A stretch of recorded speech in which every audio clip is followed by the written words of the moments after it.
अस्सलाम वालेकुम everyone, hope you are doing well. Welcome to learn with Tahira. तो आज मैं हाजिर हूँ एक न्यू वीडियो के साथ जो कि लिंक करती है मेरी प्रीवियस वीडियो जो टॉपिक पे थी इलेक्ट्रॉनिक कॉन्फ़िगरेशन उसके साथ।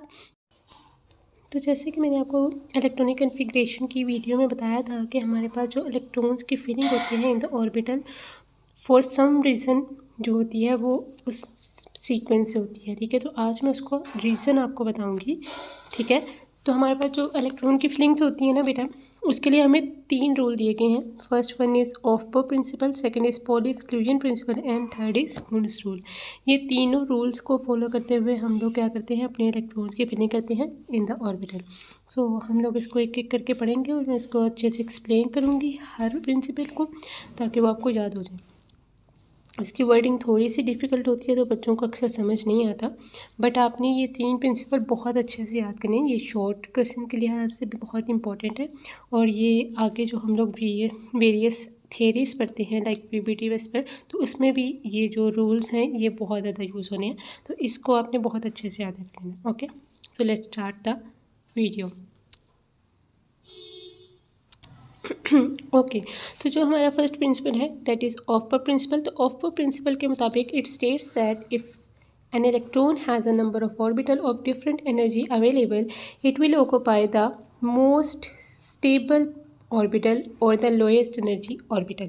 इसका मतलब क्या है बच्चों, मैं आपको ये समझा देती हूँ। तो इसका मतलब बच्चों ये है कि अगर हमारे पास एक इलेक्ट्रॉन है और उसके पास डिफरेंट नंबर ऑफ ऑर्बिटल जिनकी अलग अलग एनर्जीज़ हैं वो उसके पास अवेलेबल है, तो वो क्या करता है, जो सबसे ज़्यादा स्टेबल ऑर्बिटल होता है उसके अंदर वो फिल होता है।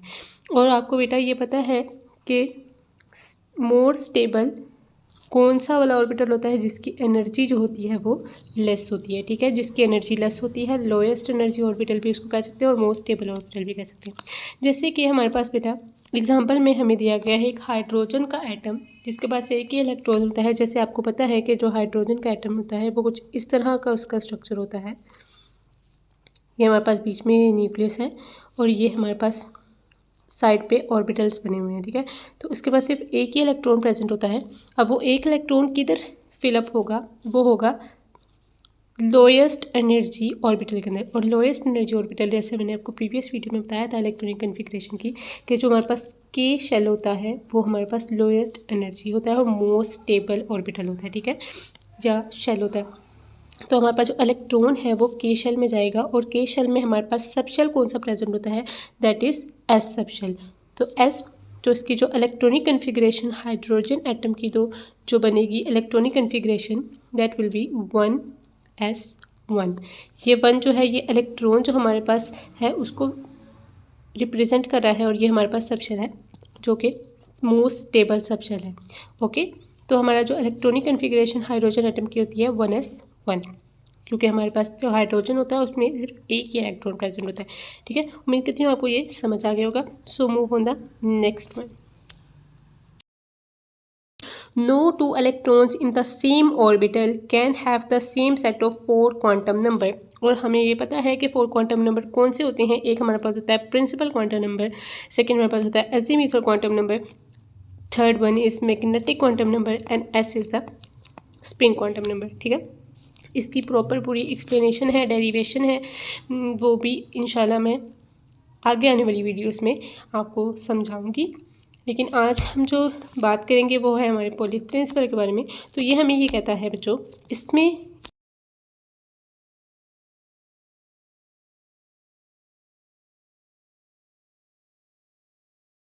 हमें ये बताया गया है कि अगर हमारे पास 2 इलेक्ट्रॉन्स प्रेजेंट है, ठीक है, वो क्या करेंगे, वो सेम ऑर्बिटल, इस तरह के ऑर्बिटल जिनकी सेम एनर्जी है, सेम उनके पास सेट ऑफ क्वांटम नंबर है, उसमें वो फिल नहीं हो सकते। फॉर एग्जांपल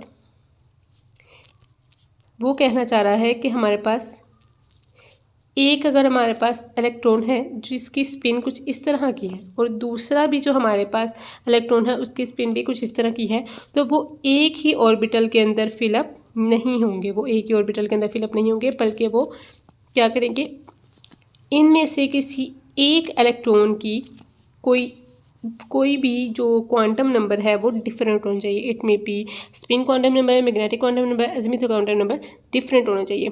जैसे कि अगर हमारे पास एक इलेक्ट्रॉन की स्पिन क्वांटम नंबर कुछ इस तरह है, उसकी स्पिन अगर ये है तो दूसरी जो इलेक्ट्रॉन होगा उसकी स्पिन उसके ऑपोजिट होगी, तो ही वो सेम ऑर्बिटल में फिल हो सकता है। ठीक है, पोली हमारे पास ये हमें कहना चाह रहा है कि हमारे पास one orbital can occupy maximum of 2 electrons when the direction of spin of one is opposed to that of other। ठीक है, एक हमारे पास ऑर्बिटल सिर्फ 2 ही इलेक्ट्रॉन अपने अंदर फिल कर सकता है, ओके, और एक जो हमारे पास इलेक्ट्रॉन है वो ऑपोजिट होगा स्पिन में फ्रॉम द अदर इलेक्ट्रॉन। ठीक है, ये हमारे पास क्या कह रहा है, पोली एक्सक्लूजन कह रहा है। मतलब कि हमारे पास एक ऑर्बिटल में इस तरह करके सेम स्पिन के इलेक्ट्रॉन नहीं आ सकते, सेम स्पिन के इलेक्ट्रॉन नहीं आ सकते, बल्कि वो ऑपोजिट इन स्पिन होंगे। ओके, नेक्स्ट हमारे पास है the most important, that is Hund's rule. तो बच्चों हुन्स रूल हमें क्या कहता है, when there are available orbitals of equal energy to 2 electrons, they would occupy separate orbitals and have the same spin rather than occupying the same orbital and have opposite। मतलब कि वो क्या कह रहे हैं कि हमारे पास अगर 2 इलेक्ट्रॉन्स प्रेजेंट हैं, ठीक है, 2 इलेक्ट्रॉन्स हमारे पास प्रेजेंट है जिनकी इक्वल एनर्जी है, क्या है, इक्वल एनर्जी। इक्वल एनर्जी के हमारे पास 2 इलेक्ट्रॉन्स प्रेजेंट हैं, तो वो क्या करेंगे, वो डिफरेंट ऑर्बिटल के अंदर पुट होंगे, वो डिफरेंट ऑर्बिटल के अंदर जाएंगे, वो एक ही ऑर्बिटल के अंदर नहीं जाएंगे। ठीक है, ये हमें हुन्स रूल ने कहा। पोली ने क्या कहा था, उसने कहा था कि वो जो इलेक्ट्रॉन्स हैं हमारे वो अगर सेम ऑर्बिटल में तभी जाएंगे जब वो ऑपोजिट इन नेचर होंगे। ठीक है, जबकि हुन्स रूल ये कह रहा है कि अगर वो सेम, अगर आपके सेम एनर्जी के आपके पास इलेक्ट्रॉन्स आ गए हैं तो आप क्या करेंगे आप कि वो डिफरेंट ऑर्बिटल्स में जाके फिलअप होंगे, जबकि वो एक में फिलअप नहीं होंगे। इस तरह करके वो फिलअप नहीं होंगे, वो अलग अलग पहले फिल होंगे, देन अगर एक्स्ट्रा कोई है तो फिर वो आएगा। लेकिन 2 ऑर्बिटल प्रेजेंट है, 2 आपके पास इलेक्ट्रॉन है जिनकी इक्वल एनर्जी है, तो क्या होगा, 2 इलेक्ट्रॉन्स अलग अलग फिल होंगे। ये हमें कहा था हुन्स रूल लेंगे। बच्चों आपने 3 अलग जो रूल्स हैं ये बहुत अच्छे से याद कर लेने हैं। उम्मीद करती हूँ कि मैंने अच्छे से समझा दिया होगा। अगर किसी को समझ नहीं आया कुछ पॉइंट तो आप मुझसे पूछ सकते हैं, मैं आपको अगेन बता दूँगी। और ये जो 3 रूल्स हैं वेरी वेरी वेरी इंपॉर्टेंट है, और इसको आपने गो थ्रू करते रहना है ताकि आपको ये याद हो जाए। ठीक है, इसके बाद हम लोग जब इसकी थेरीज़ वगैरह पढ़ेंगे, VBT and VSEPR and all that, तो फिर उसमें ये हमें बहुत ज़्यादा यूज़फुल होंगे।